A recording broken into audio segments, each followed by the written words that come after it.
Salut à tous, c'est Hugo de la chaîne NSS et dans cette vidéo, on va reproduire un effet qui date un petit peu, tout du moins qui vient d'une pub qui date un petit peu. Cette pub en question, c'était la marque Apple qui l'avait faite et dans un de ses spots, une personne prenait en photo un chat, agrandissait la photo sur son appareil et le chat grandissait dans la vraie vie.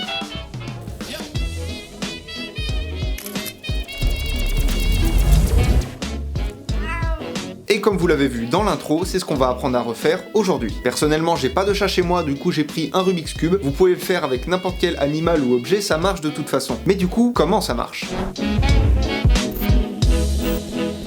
Pour votre tournage, vous allez avoir besoin de plusieurs plans. Un premier plan où vous allez prendre la photo de votre sujet. En l'occurrence, moi, je suis dans mon salon, je me lève du canapé, je vais prendre la photo du Rubik's Cube et je me rassois. Durant ce même premier plan, je vais tourner la fin de la vidéo où je me rends compte que j'ai fait grossir l'objet. Et c'est là où je lâche mon fameux « Oh putain ». Donc ça, c'est pour la première prise. La deuxième prise, vous allez vous filmer en train d'agrandir la photo. Alors vous n'êtes pas obligé de faire comme moi, de mettre une caméra en top shot, c'est pas indispensable. Vous mettez simplement la caméra derrière vous qui va filmer par-dessus votre épaule en direction du téléphone. Mais à l'écran, il faut qu'on voit que vous agrandissez la photo pour bien comprendre ce qui se passe. Ça, c'est votre deuxième prise. Et enfin, la dernière prise et la plus importante, vous allez filmer ou prendre des photos de votre sujet sur fond vert. Quand c'est un objet immobile, vous cassez pas la tête, prenez juste une photo, ça suffira amplement. En revanche, si c'est un chat ou tout autre animal, si l'animal ne bouge pas et qu'il est comme ça dans votre vidéo, les gens vont se poser des questions. Donc pour les animaux, vous les filmez sur fond vert. Je sais que ça va être une galère monumentale de poser votre chat et de faire en sorte qu'il reste le temps que vous preniez votre prise, mais si vous pouvez tourner avec un animal et donc rajouter du mouvement dans votre image, ce sera que du plus. Donc cassez-vous un peu la tête et tournez avec votre animal si vous pouvez. Le plus difficile va être de respecter les perspectives, puisque dans votre premier plan, on voit l'objet à une certaine place, avec une certaine disposition. Notamment moi, pour le Rubik's Cube, il y a plein de perspectives, il y a les lignes, il y a les angles, etc. et il y a l'ombre. Tous ces paramètres-là vont être hyper importants à respecter quand vous allez tourner sur votre fond vert. Ce que je vous conseille, c'est de prendre en photo l'écran de votre caméra, c'est-à-dire ce qu'elle voit, pour pouvoir avoir une photo des perspectives pour quand vous allez tourner sur fond vert. Si vos perspectives sont ratées, vous pouvez toujours retoucher avec de la 3D simple dans Premiere Pro, mais l'idée de bien préparer un tournage, c'est aussi pour ne pas se casser la tête après en post-production. Donc le respect des perspectives va être la chose la plus importante pour un maximum de réalisme. Je récapitule le tournage. Premier plan, vous prenez la photo et vous avez la réaction. Deuxième plan, vous vous filmez en train d'agrandir la photo. Et troisième plan, vous tournez sur fond vert. Et une fois que vous avez vos 3 rushs, on passe tout de suite en post-production sur Premiere Pro. Pour ce qui est de la disposition de vos rushs, vous allez mettre en premier lieu le moment où vous prenez la photo, ensuite le plan vu de haut, et enfin la réaction. Donc les 2 premiers plans, on n'a pas besoin d'y toucher, si ce n'est faire de la colorimétrie, rajouter des bandes noires, etc.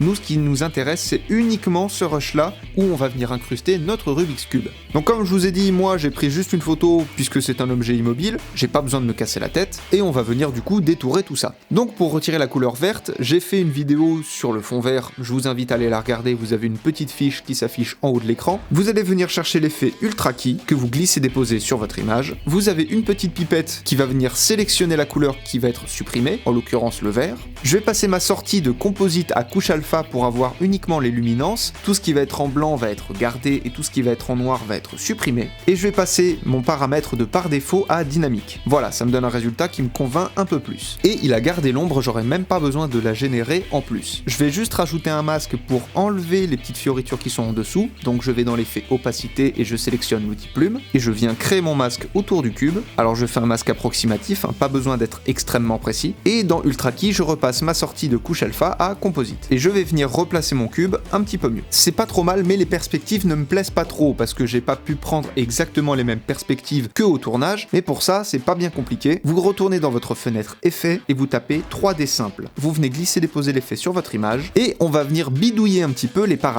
à savoir rotation horizontale et rotation verticale. Et je vais même tourner un petit peu mon cube avec de la rotation. Là, je me dis que peut-être s'il était un peu plus aplati, ce serait pas mal. Donc je vais venir modifier l'échelle, mais pour modifier l'échelle uniquement en hauteur et pas en largeur, on va décocher la case échelle uniforme, et là on va pouvoir gérer les deux indépendamment. Bouger la largeur, je peux bouger la largeur. Si je veux bouger uniquement la hauteur, je peux aussi. Donc là, je vais la passer de 100 à 97. Ça me plaît déjà un peu plus. Je vais rajouter un petit peu d'ombre juste en dessous du cube pour avoir une meilleure incrustation. Je l'ai même encore un petit peu incliné, je trouve que ça rend mieux. Pour créer nombre supplémentaire, dans votre panneau projet, vous allez faire clic droit, nouvel élément, vidéo noire. C'est le même principe qu'un cache couleur, sauf qu'on ne peut pas changer la couleur. Ça se met automatiquement en noir. Votre vidéo noire se met automatiquement à la taille de votre séquence, donc vous n'y touchez pas, vous appuyez sur OK. Vous montez votre image de cube d'un cran et vous allez venir appliquer votre vidéo noire juste en dessous. Ensuite, avec l'outil plume de l'effet opacité, vous allez venir dessiner un masque juste en dessous de votre cube pour créer cette ombre. Faites bien attention à bien augmenter les contours progressifs. Et enfin, pour créer un peu de mouvement, on va ajouter un faux mouvement de caméra dans notre image. Pour ça, dans votre panneau projet, vous faites encore clic droit, nouvel élément, et vous allez venir sélectionner le calque d'effet. Le principe d'un calque d'effet, comme je l'expliquais dans la vidéo comment créer ces transitions, c'est que tout ce qui va se trouver en dessous de ce calque d'effet va être impacté par l'effet qu'on aura appliqué dessus. Pour ce qui est des faux mouvements de caméra, je vais vous mettre un lien dans la description vers le site de Cinecom qui a créé un pack d'effets de faux mouvements de caméra que j'utilise beaucoup dans mes vidéos. Une fois que vous avez installé le plugin, vous allez dans Preset, Fake Handled Movement et vous sélectionnez celui que vous voulez. Personnellement, je prends Wide puisque je suis en grand angle pour ne pas avoir de mouvements trop brutaux. Et on regarde ce que ça donne.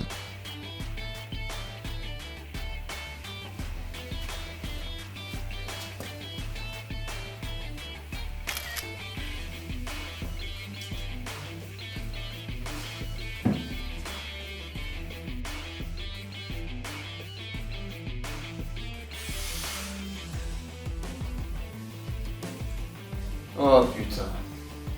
Ah non, je suis d'accord, un Rubik's Cube au milieu du salon sur toute cette taille, c'est pas pratique. Comme vous l'avez vu, ce qui va être important au-delà des perspectives, ça va être aussi de jouer sur les ombres et la lumière. Tous ces petits détails que vous allez rajouter vont créer du réalisme et rendre votre scène plus vraie. Prenez toujours le temps dans vos montages de rajouter des détails, d'expérimenter des choses, de voir si tel ou tel élément peut améliorer la qualité du réalisme. Parfois vous ferez des erreurs, mais parfois vous trouverez cette petite pépite qui change vraiment la donne. J'espère que ce tuto vous aura plu, apprenez, utilisez et progressez dans vos montages, amusez-vous à faire grandir tout un tas de choses, je vous fais des bisous et à plus.